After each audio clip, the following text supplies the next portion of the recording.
Hi hello അസ്സലാമു അലൈക്കും welcome back to my YouTube channel. അപ്പോൾ ഇന്ന് ഞാൻ സച്ചിന് രേഷ്മനെ യാത്രയാക്കാൻ പോവാണ്. ഞങ്ങളുടെ കൂടെ ഞങ്ങളുടെ ഫസ്റ്റ് വ്ളോഗ് തൊട്ട് തന്നെ അവരുണ്ടായിരുന്നു. അവർ രണ്ടുപേരും ഇപ്പം നാട്ടിലേക്ക് പോവാം. അപ്പോൾ ഞാൻ അവർ നാട്ടിലേക്ക് പോകുന്നത് കൊണ്ട് ജസ്റ്റ് ഒന്ന് അവരെ കണ്ട് പെട്ടിയിൽ എന്തൊക്കെയുണ്ട് എന്നൊക്കെ നോക്കിയിട്ട് വരുന്നു. അപ്പോൾ അതിനു വേണ്ടി പോവാണ്. ഇവിടെ നമുക്ക് ഡയറക്റ്റ് ബസ് ഉണ്ട് അവരുടെ റൂമിൻ്റെ അടുത്തേക്ക്. അപ്പോൾ അവിടെ നിന്ന് പിന്നെ കുറച്ച് നടക്കാനില്ലേ ഫർ കുറച്ച് ഒരു 400 മീറ്റർ അങ്ങനെ നടക്കാറുണ്ട്. അപ്പം പിന്നെ അവിടെ എത്തിയിട്ട് ബാക്കി വിശേഷം കാണിച്ചു തരാം. ഇപ്പം ഞാൻ ബസ് നമ്പർ 17-ലാണുള്ളത്. നല്ല കുഞ്ഞു ബസ്സാണ്. ഇന്ന് സൺഡേ ആയിട്ടും വലിയ തിരക്കൊന്നുമില്ല. നോർമലി എന്ന് വെച്ചാൽ ഈ ബസ് ടൈമിന് വരത്തില്ല, അതൊരു പ്രശ്നമാണ്. എപ്പം ബസ്സിന് ഇറങ്ങി എന്നാലും ഈ ടൈമിന് വരില്ല. പക്ഷെ നല്ല ബസ്സാണ്. ദുബായിൽ ഡബിൾ ഡെക്കർ ബസ്സുണ്ട്, നമ്മളെ നോർമൽ വലിയ ബസ്സുണ്ട്. പക്ഷേ കൂട്ടത്തിൽ കുഞ്ഞി ബസ് 17 മാത്രമേ ഉള്ളൂ, വേറെ ബസ്സില്ല. നമ്മളിപ്പം ബസ് ഇറങ്ങി. ഇനി അറൗണ്ട് ഒരു 450 മീറ്റർ ഉണ്ട് ബസ് സ്റ്റോപ്പിൽ നിന്ന് നടന്നിട്ട് പോവാൻ. ഇനി നമുക്ക് ആ ബിൽഡിംഗ് എത്തിയിട്ട് കാണാം. അങ്ങനെ ഫൈനലി നമ്മൾ സച്ചിൻ്റെ രേഷ്മൻ്റെ ബിൽഡിങ്ങിൻ്റെ അടുത്ത് എത്തിയിട്ടുണ്ട്. നമ്മൾ അധികവും പുറത്തു പോവും, രണ്ടുപേരും അങ്ങോട്ടും ഇങ്ങോട്ടേക്കും വിളിക്കും വരണേ റൂം കാണാൻ എന്നാണ്. പക്ഷെ നമ്മൾ ഇതുവരെ ആയിട്ടും വന്നിട്ടില്ല. കാരണം എന്താണെന്ന് വെച്ചാൽ ഇവർക്ക് രണ്ടുപേർക്കും പണി ഉണ്ടാവും. അപ്പോൾ ഇവർ രണ്ടുപേരുടെ ഓഫീസ് കഴിയുന്നത് ഡിഫറെൻറ്റ് ടൈമിങ്ങിനാണ്. അപ്പോൾ നമുക്ക് വർക്കിംഗ് ഡേയ്സിൽ പറ്റത്തില്ല. എല്ലാ ദിവസം ആകുമ്പോൾ നമ്മൾ എന്ത് ചെയ്യുമെന്ന് വെച്ചാൽ പുറത്ത് എവിടെയെങ്കിലും മീറ്റ് ചെയ്യും. ഇവർക്ക് പെട്ടെന്ന് ആക്സസ് ചെയ്യാൻ പറ്റിയ സ്ഥലത്ത് നമ്മൾ മീറ്റ് ചെയ്യും. എന്നിട്ട് നമ്മൾ അവിടെ നിന്ന് ഫുഡും കഴിച്ച് വർത്താനം പറഞ്ഞാൽ തിരിച്ച് നമ്മളെ വീട്ടിലേക്ക് വരും. അങ്ങനെയാണ് സാധാരണ നടക്കുന്നത്. അപ്പം ഇന്ന് നാട്ടിൽ പോകുന്നത് കൊണ്ട് പോയിട്ട് നമുക്ക് അവിടുത്തെ വിശേഷമെല്ലാം കാണാം. ഇനിയിപ്പം എപ്പോഴാണ് തിരിച്ച് വരുന്നതെന്ന് അറിയില്ലല്ലോ. മാളും ഇപ്പം അടുത്തൊന്നും വരാൻ ചാൻസ് ഇല്ല. എന്തായാലും അവിടെ പോയിട്ട് അവരോട് ചോദിക്കാം.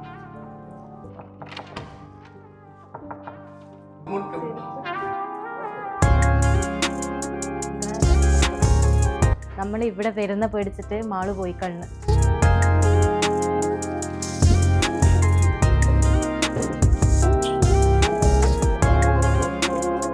എന്താ അവന്റെ പേര്?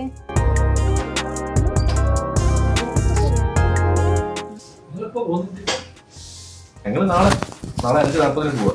വരുന്നോ? എയറിന്റെ അടിപൊളിയാ. Best, one of the best airlines in the world, air India express. അഭിമാനം. ഇതൊക്കെ ഇട്ട് കഴിഞ്ഞാ പൊക്കും കേട്ടോ എയർ ഇന്ത്യ കരുത്. ഇനിയിപ്പോ പൊക്കത്തിലായിരിക്കും. ഞാൻ വർക്ക്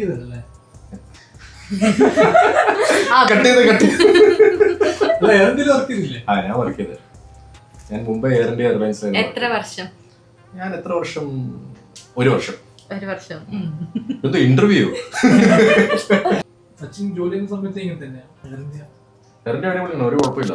പിന്നെ ഇത് എങ്ങനെ പറ്റിയെന്ന് എനിക്ക് കറക്റ്റ് ആയിട്ട് എനിക്ക് മനസ്സിലാവുന്നില്ല. ഇപ്പൊ കുറച്ചായിട്ടല്ലേ ഈ പ്രശ്നം വരുന്നത് എയർ ഇന്ത്യന്? ഒന്നിക്കല് ലേറ്റ് അല്ലെങ്കിൽ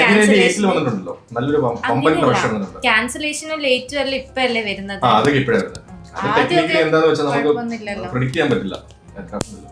പണ്ടൊക്കെ സ്പൈസ് ജെറ്റ് ആയിരുന്നു, എപ്പം നോക്കിയാലും ഡിലേ. അതിപ്പോഴും അങ്ങനെ തന്നെ. എത്ര മണിക്ക് ഇവിടെ എത്തിയത്? എത്ര മണിക്ക് ഇവിടെ എത്തിയത്? നമ്മള് 7 മണി 7:30 ആയപ്പോഴത്തേനും എത്തി. നമുക്ക് പിന്നെ കണ്ണൂരേക്ക് എയർ ഇന്ത്യ എക്സ്പ്രസ് മാത്രമേ ഉള്ളൂ, വേറൊന്നുമില്ല. ഇന്നും പെട്ടെന്ന് കയറും. ടിക്കറ്റ് ഞാൻ എടുത്തുതരാം.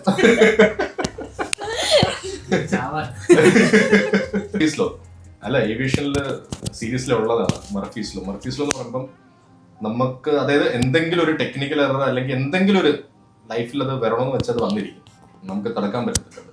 ഇതൊക്കെ അതിൽ പഠിപ്പിക്കുന്നുണ്ട്. ഞങ്ങൾ ഫസ്റ്റ് പഠിപ്പിക്കുന്ന ലോകമാണ് മർഫീസ്ലോ. അപ്പൊ ശരിക്കും ഏവിയേഷൻ ഡിപ്പാർട്ട്മെന്റ് പഠിച്ചത്? ഞാൻ കോയമ്പത്തൂര് 3 വർഷം എയർക്രാഫ്റ്റ് മെയിൻ്റനൻസ് എഞ്ചിനീയറിംഗ് പഠിച്ച ആളാണ് ഞാൻ. എന്നിട്ടാണ് ഇവിടെ ദുബായിൽ വന്ന് ഷിപ്പിംഗ് കമ്പനിയിൽ പോകുന്നത്.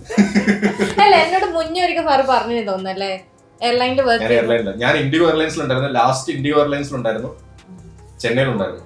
ഞാൻ പിന്നെ എയർ ഇന്ത്യ എയർലൈൻസിലുണ്ടായിരുന്നു, മുംബൈയിൽ 1 വർഷം, ചെന്നൈയിൽ 1 വർഷം. പിന്നെ കൊറോണ വന്ന കാരണം അവർക്ക് ശരിയാവത്തില്ല, ഇനിയിപ്പോ തന്നെ ഫ്രീ ആയിട്ട് സാലറി തരത്തില്ലെന്ന് പറഞ്ഞു. അപ്പൊ നീ വേഗം പോയിക്കൊന്നു പറഞ്ഞല്ലേ? ഇനി മതി, നീ പണി ചെയ്താൽ മതി, ഇനി വെറുതെ ഇരുത്തി സാലറി തരാൻ വയ്യ. അപ്പൊ അതിനുശേഷം ദുബായിലേക്ക് വന്നത്? ഇല്ല, അതിനുശേഷം ഞാൻ പിന്നെ ജോലി ഇല്ലാണ്ട് 1 വർഷം തെണ്ടി. പിന്നെ അഭിമാനത്തോടെ പറയുന്നു. ഇല്ല, കാര്യം കേട്ടു, 1 വർഷം തെണ്ടി. അത് കഴിഞ്ഞിട്ടാണ് നമ്മൾക്ക് പിന്നെ ഏവിയേഷനിൽ പോണല്ലോ, പക്ഷെ ഫ്ലൈറ്റ് ഇല്ല, സർവീസ് ഇല്ല. ജോലിയില്ല. ബാംഗ്ലൂർ എനിക്ക് കിട്ടിയ സാലറി 8,000 രൂപ. 8,000 രൂപയ്ക്ക് ബാംഗ്ലൂരിൽ റെന്റിന് പോലും തികയില്ല. റെന്റ് തന്നെ 8,000 രൂപയാവും. പിന്നെ ഷിപ്പിംഗ് കമ്പനി ജോലി ചെയ്തു, 2 വർഷം ജോലി ചെയ്തു, പിന്നെ ഇങ്ങോട്ട് വന്നു, എക്സ്പീരിയൻസ് എടുത്തു വന്നു. എന്നിട്ട് ഇവിടെ വന്നിട്ട് എന്തുകൊണ്ട് പിന്നെ ഈ ഫീൽഡ് തന്നെ നോക്കാന്? ഗുജറാത്തിൽ വീട്ടിലെല്ലാവരും ഷിപ്പിംഗ് ആണല്ലോ. മുന്ദ്ര പോർട്ട് അറിയോ? ഗുജറാത്തിലെ മുന്ദ്ര, കാണ്ട്ല പോർട്ട് ഫേമസ് പോർട്ടാണ്. ഈ 2 പോർട്ടിലാണ് ഇപ്പൊ അച്ഛൻ ചേട്ടൻ എല്ലാവരും വർഷങ്ങളായിട്ട് ഷിപ്പിംഗിലാണ്. അതുകൊണ്ട് അപ്പൊ ആദ്യം അങ്ങ് പിന്തുടർന്നു. അപ്പൊ പറഞ്ഞു നീ വെറുതെ ഇരിക്കണ്ട, എനിക്കൊരു ജോലി നോക്കി വെച്ചിട്ടെന്ന് പറഞ്ഞ് വീട്ടുകാരൻ കയറ്റി. പിന്നെ അവിടെ ഒരു ജോലി ചെയ്തു. അങ്ങനെ ഈ മുതലിനെ ഇങ്ങ് കെട്ടിക്കൊണ്ടുവന്ന് മാളെ ഞാൻ ഫോഴ്സ് ചെയ്യുന്നുണ്ട്. മാള് ഷിപ്പിംഗിൽ വരുന്നെങ്കിൽ വരാം, അടിപൊളി ഫീൽഡാണ്. ഞാനുണ്ട്, ഫറാനുണ്ട്. സച്ചിന്റെയും മാളുവിന്റെയും ബാൽക്കണി അവരുടെ എന്താ പറയുക ഏറ്റവും ഇഷ്ടപ്പെട്ട സ്പേസ് അല്ലേ? എന്ത് നാട്ടുകാരെ നോക്കലാണോ ഈവനിങ് വൈബ്സ്? ഞങ്ങൾ വരുമ്പോൾ കുഞ്ഞു മക്കള് കളിക്കുന്നുണ്ടായിരുന്നു പുറത്തുനിന്ന്. പെട്ടി കെട്ടാന്ന് പറഞ്ഞിട്ട് വിളിച്ചിട്ട് ഇവര് പെട്ടിയൊക്കെ കെട്ടി റെഡിയാക്കി. പോകുന്നത് കൊണ്ട് വലിച്ചിടുന്നില്ല, അല്ലെങ്കിൽ പിന്നെ വലിച്ചിട്ട് ഞാൻ നോക്കുമായിരുന്നു. അങ്ങനെ നമ്മുടെ രശ്മി ഇത് ഇവിടെ നിന്ന് യാത്രയാവുന്നതാണ്. ഇനിയപ്പം ഇങ്ങോട്ടേക്ക് ഇനി കുറച്ച് നാൾക്ക് ശേഷം ഒരു കുഞ്ഞ് രേഷ്മയോ അല്ലെങ്കിൽ കുഞ്ഞ് സച്ചിനെയും കൊണ്ട് ഇങ്ങോട്ടേക്ക് വരും. റിവീൽ എന്റെ ചാനലിൽ മാത്രം റിവീലിങ്. കുഞ്ഞ് രേഷ്മനെയാണോ കുഞ്ഞ് സച്ചിനെയാണോ വേണ്ട, അങ്ങനെ ഉണ്ടോ എന്തെങ്കിലും?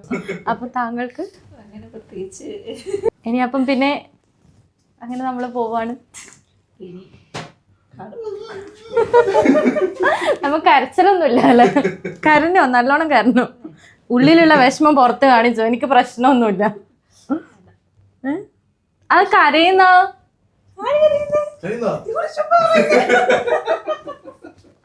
കരയെന്നാ കുറച്ചൊക്കെ സങ്കടം പറഞ്ഞു കരുതിയിട്ടില്ല. അല്ലെ കുറച്ചൊക്കെ കരയും, സങ്കടം കാണിക്കണം. ഇപ്പൊ വിഷമിക്കാൻ പാടില്ല, അതുകൊണ്ട് കരയുന്നില്ല. വിഷമിക്കാൻ പാടില്ല, അതുകൊണ്ട് മാത്രമേ കരയാത്തത്. എല്ലാം കരയോ ഞാനാ? നമ്മളാകെ എത്രയാ 4-5 പ്രാവശ്യം കണ്ടിട്ടുള്ളൂ. കുറച്ചും കൂടി നമ്മള് വല്ലാണ്ട് അറ്റാച്ച് ആയിപ്പോയി. അതെ, ഫസ്റ്റ് ടൈം എനിക്ക് നല്ല ഓർമ്മയുണ്ട്. ഇത്ര ഡിസ്റ്റൻസിലായിരുന്നു ഉള്ളത്. ഫസ്റ്റ് ടൈം നമ്മൾ അവൻ്റെ ഒപ്പം അങ്ങനെ സംസാരിച്ചിട്ടില്ല. പിന്നെ സെക്കൻഡ് ടൈം തൊട്ടിട്ട് പിന്നെ നല്ലോണം അങ്ങ് സംസാരിച്ച് തുടങ്ങി. പിന്നെ ഇവരൊന്നും വേണ്ട, ഇവരങ്ങ് മുന്നേ നടന്ന് നമ്മൾ ബാക്കിൽ നല്ലോണം സംസാരിച്ചു. അവരും നല്ല ഓഫീസിലെ കഥ പറഞ്ഞു, നമ്മളിങ്ങനെ വീട്ടിലെ കഥ പറഞ്ഞു, അങ്ങനെ പറഞ്ഞു. അപ്പം നമ്മുടെ പോവല്ലേ? ഇനിയൊരു ചെറിയ പോയിട്ട് വരും. അപ്പം പിന്നെ നമ്മുടെ ഈ വീഡിയോ ഇത്രയേ ഉള്ളൂ. വീഡിയോ ഇഷ്ടമായിരുന്നെങ്കിൽ ലൈക്ക് ചെയ്യുക, ഷെയർ ചെയ്യുക, സബ്സ്ക്രൈബ് ചെയ്യുക. Thank you, bye bye.